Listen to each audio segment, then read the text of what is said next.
This one brand of water is one of the fastest growing beverage companies in the world. But not only that, it's brought liquid death to the alcohol industry. But its next victim, maybe itself. Hello, Internet. Welcome to Style Theory. Whoa. What are you doing? You said we were doing a crossover. That doesn't mean you get to come into my house and do my intro. You know what? We clearly need some practice. It's Wet and Wild Water Weekend. Ugh, hate it. Wet and Wild Water Weekend. I do my episode, you do yours. Now, could you just, please? Fine. But we are not calling it wet. Amy, gosh! You're gonna get us canceled. Hello, Internet. Welcome to Food Theory, the show that wants to murder your thirst. And you know who else wants to murder your thirst? Liquid Death. You may have seen it at live music events, at bars, or maybe you've seen their unique advertising. Breaking the law, breaking the law. But inside one of those cans is nothing more than some good old-fashioned H2O. But despite just selling water in a can, Liquid Death has grown in just 5 years to become a company worth over $1.4 billion, putting it up there with the other big players in the beverage space. Not only that, it's bringing its competition down. But how? Well, the story of Liquid Death is really a story of its founder, Mike Cessario. Around 2008, Mike was attending the legendary Warped Tour, but he noticed that all of the bands that were performing were chugging down Monster energy drinks like there was no tomorrow. He got curious how their hearts weren't collectively bursting like some horror movie, and it turns out what these bands were actually drinking was what was known as Monster Tour water, which was just water in a can made up to look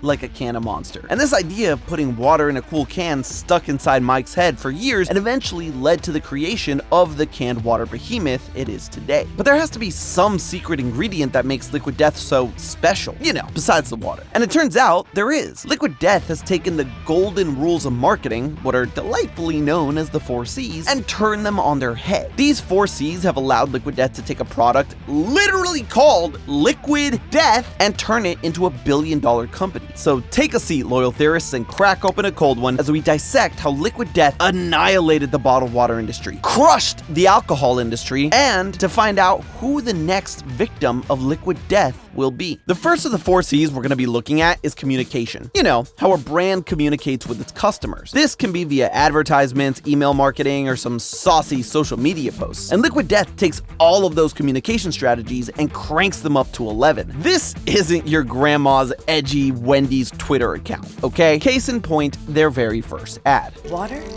isn't cute. Water is deadly. It kills innocent surfers and snowboarders and kayakers. Dude, I mean, they're out of line, but they're right. Now, it may not totally shock you to hear this, but Liquid Death originally had some trouble finding investors to support its canned water business. I know, shocking. So good old Mike, someone with a background in advertising for things like Netflix, needed to make a proof of concept. He made the ad you just saw and released it on Facebook. But the twist? When he released the ad, he hadn't made a single can of the stuff. There was no product yet. So yeah, communication was at the forefront of Liquid Death's brand before there was even any Liquid Death. Speaking of communication, are you tired of being asked to join boring email marketing lists? Well, instead, why don't you sign up for Liquid Death's cult, where you agree to be, and I quote, brainwashed through rare but hilarious emails. Or if that's not enough, why don't you join their rewards club, where you have to literally sign away your soul to the company. That is not a punchline. That is real facts. And nearly 250,000 now soulless people have done so, myself included. My guy Liquid Death saw the satanic panic over things like Monster Energy and was like, hold my oh wait, they probably just said hold my can of water. A little wordy, but I'll accept it. And of course, no brand's communication infrastructure would be complete without celebrity endorsements. And these, I mean, my God, they're insane. Like the time they took Tony Hawk's actual blood and mixed it with red paint to create some limited edition skateboards. Or when famous rock star Ozzy Osbourne came on screen to warn kids to not snort the electrolyte powder. And who could forget when they partnered with a real adult film star, or so I'm told, to praise Liquid Death's environmental benefits. Because even though I'm into getting my by somebody who can really, one thing I'm not into is single-use plastics. That's certainly one way to make sure it always comes to mind. But sometimes Liquid Death's off-the-wall marketing ends up rustling a few feathers. For example, when Liquid Death released their half iced tea, half lemonade product, they decided to name it Armless Palmer, a macabre reference to Arnold Palmer, the deceased golfer who's credited with inventing the drink. But apparently, either Palmer's estate or Arizona Iced Tea, who sells the Arnold Palmer drink, didn't find it funny. They sent Liquid Death a cease and desist to stop using the name. So what did Liquid Death do? They decided not to fight the lawsuit. But they didn't quietly back down either. Instead, they posted on Instagram that they were changing the name of the drink to Dead Billionaire, a name it still has to this day. And if at this point you're thinking, do the people at Liquid Death just think of the dumbest possible thing and then just roll with it? Yep, that's exactly what they do. One exercise that we still do today, we ask the question, what is the dumbest possible idea we could do for this? And this no idea is a bad idea type mindset harkens back to Cessario's background in advertising. He hated working in corporate advertising because he felt that brands played it too safe and they didn't want to push the envelope far enough, something that Liquid Death clearly has no problem doing. Yeah, so I guess go to liquiddeath.com to get skateboards with my blood in it. And all of this barely scratches the surface of Liquid Death's unique communication style. But its success isn't just in the way they communicate with customers. They also need to make sure their product was actually worth the silliness.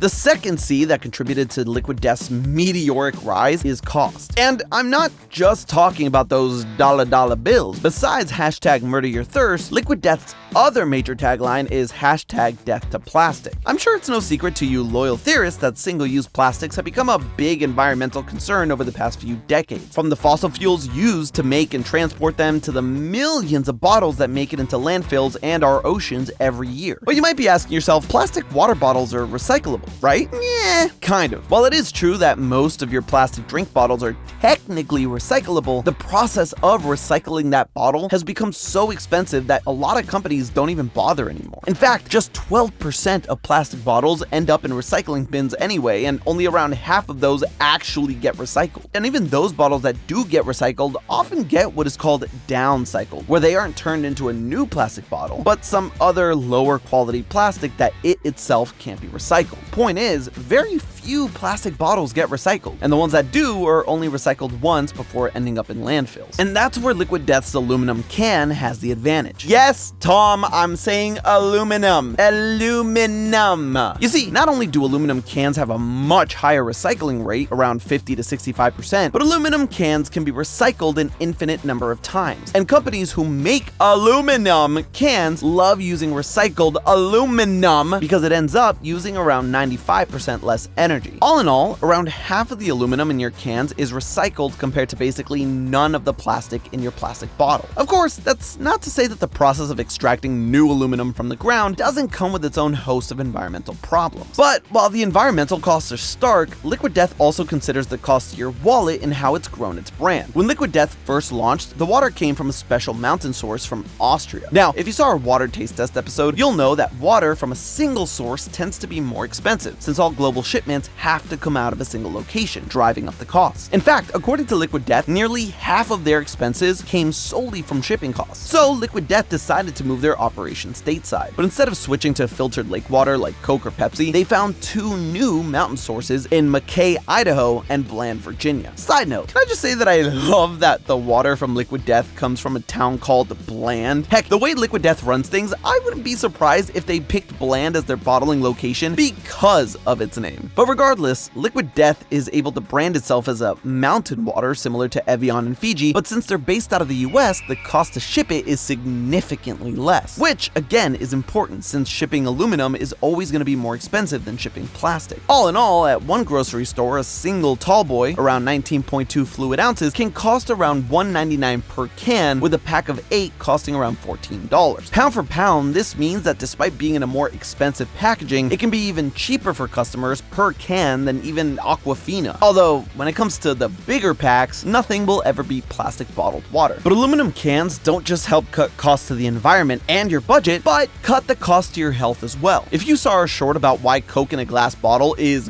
goated? Then you'll know that plastic bottles tend to leak small amounts of the plastic into the beverage. These microplastics can then invade and stay in your tissues and can cause long-term damage. Meanwhile, aluminum cans tend to absorb some of the ingredients in things like soda, leading to a blander taste. But when you're selling water from bland Virginia, who cares? It's water! I suspect this is why people who taste Liquid Death love it so much, and why I see Liquid Death everywhere. Speaking of, it doesn't matter how great you are at marketing your product or the supposed benefits of it. If no one can buy it, it doesn't really matter. Nowadays, you can buy Liquid Death just about anywhere, from your local 7-Elevens to big grocery stores. It even has its own special shop page on Amazon. But let's play a little bit of a game. By taking a look at Liquid Death and its general aesthetic, which big retailer do you think was the first to give Liquid Death its big break? Believe it or not, it was Whole Foods. I know! Liquid Death has big Trader Joe's energy, but apparently Whole Foods of all things was the first to join the cult of Liquid Death and rolled it out in their stores nationwide, which is practically unheard of for a new product like that. Liquid Death also recently partnered with Live Nation, the leading live entertainment company, to become the exclusive water provider for its events, meaning that millions of people not only have it available within reach, at some venues it's even more convenient than the big boys like Dasani, Aquafina, and Nestle. Oh, and if plain water isn't your thing, they also sell sparkling water, flavored water, even electrolyte powder called Death Dust to help keep the party going. They even sell, well, allow me to tell you a story. One day, in my many trips to our office in Raleigh, I was just minding my business, writing scripts, when I heard this uproarious scream coming from the analytics office. I thought that maybe Food Theory had reached 6 million subscribers. Turned out no. But if you hit the subscribe button down below, you could help us get there. But no, when I walked into their office, Sam and Josiah were going absolutely feral. And what, pray tell, had gotten these normally straight-laced guys to lose their gosh dang minds? Apparently, Liquid Death had paired with the ice cream parlor chain Van Leeuwen to make a hot fudge sundae sparkling water. And before you think that Liquid Death has gone too far, Josiah said it was quite nice and did taste like a 20-calorie hot fudge sundae. Did he give me any? No, and I will never forgive him. So yet again, Liquid Death might do the dumbest thing possible, but when it comes down to it, they sure know what their customers really want, even if they don't know it yet.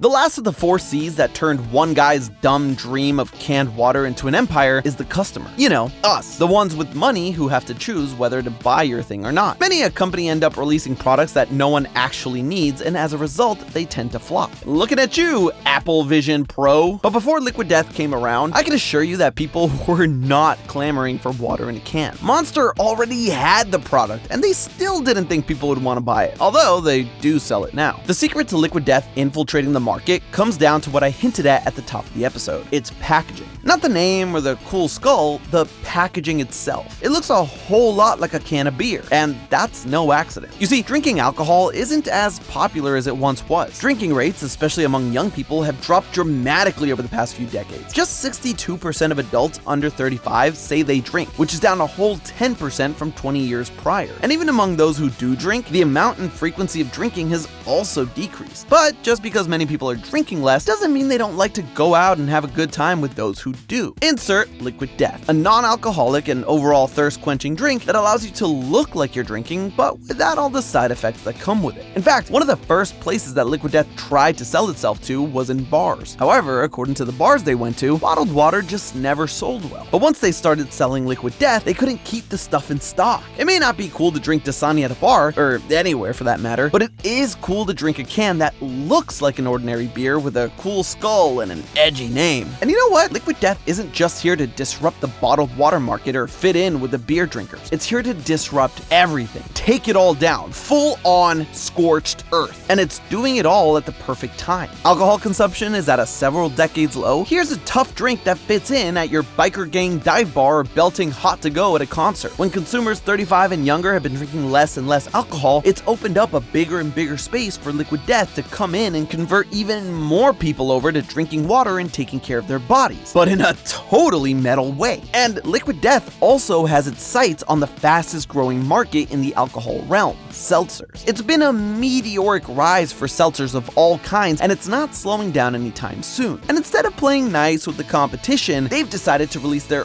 own carbonated water so that any consumers that are fans of the bubbles stick to their death instead of the claw. But the most impressive thing is they're doing all of this while sticking true to their core brand, which is never playing it safe. And I'm all for it. I'm sure you've noticed that corporate branding has gotten a little bleh lately. It feels like every day some company, especially in the food space, is rebranding their identity. But instead of making something new, fresh, and original, they're all aiming for retro, stale, and bland. And I'm not just talking about the town in Virginia. And you know why they're doing this? Because they're playing it safe. Companies used to push the envelope all the time. During the height of the Coke and Pepsi Cola wars, the two soda giants wouldn't be afraid to get in the mud and throw some serious shade. Like that Pepsi ad where a kid buys 2 Cokes at a vending machine only so he could be tall enough to reach the Pepsi button. Savage. Today, paper towel commercials won't even name the other brand they're competing with, probably out of fear of getting armless Palmer. I want Oreo and Chips Ahoy to go at it like Kendrick and Drake did. I want Oreos to tell Chips Ahoy that they're not like us. I want these brands to do something. But the problem all these companies face is one that Liquid Death will likely run into soon, and that is the fact that it's so successful. There's a reason why the Cokes of the world don't hire adult film stars for their commercials. It would probably piss off a large part of their audience. Even worse, it might drive them away. For a company that's as large as Coke, you need to try and get in the homes and hands of every person on the planet, because if you're not getting busy growing, you're getting busy dying. These are multinational, multi-billion-dollar companies. If they make a branding choice that people don't like, it could murder their bottom line. It's not just about corporate greed either. I mean, it is, but it isn't. Because if the company suddenly tanks because they've made a marketing misstep, that's potentially hundreds of jobs that they have to cut. Thousands of people potentially affected. Liquid Death is still relatively small and growing. Sure, they made $263 million in revenue last year, but Coca-Cola literally makes that every 2 days. Even Constellation Brands, the company that owns the best-selling beer in the US, Modelo Especial, made $9.3 billion last year. Being a smaller company affords Liquid Death the luxury of being avant-garde, of being edgy, because you don't care about being in every home in the world. You're just trying to grow. But when you start to scale and suddenly increase your number of employees by 32% from 2023 to 2024, the stakes start to scale with your company. And suddenly losing customers might mean losing your own employees. Heck, even at a smaller scale, look at us here at Theorist. Sure, there are suggestions I get, or things I might personally like to explore, but I have to take into consideration that it's not just about me. We have a wonderful community, and I have to keep in mind the people watching. The last thing I would want is to lose your trust just to be a little more edgy for views. And we have a wonderful team that we employ too. My decisions can affect their livelihoods, and I wouldn't dream of putting them at jeopardy either. So yeah, they may have been able to be the risk takers this far, but with all the success and growth they found themselves in, Liquid Death may have just themselves over. But hey, that's just a theory. A food theory. Bon appetit. And what happens when a once-beloved brand needs a reboot? Click here to learn why Crumble rebranding was actually a big PR cover-up. And as always, I'll see you next week.